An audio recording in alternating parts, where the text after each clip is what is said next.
If you type in Zotfile at a Google prompt, it'll take you to zotfile.com. Usually you have to right-click on the download button and then select Save As.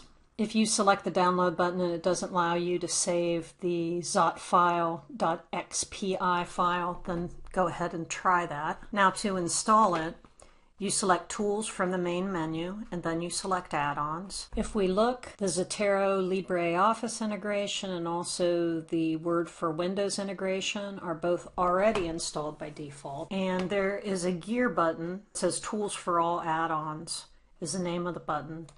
If you select it, a drop-down menu appears and you say Install Add-on from File. Select my Downloads folder, and I double-clicked on the XPI file. It wants to make sure that you know who the add-on's from so it's not destructive.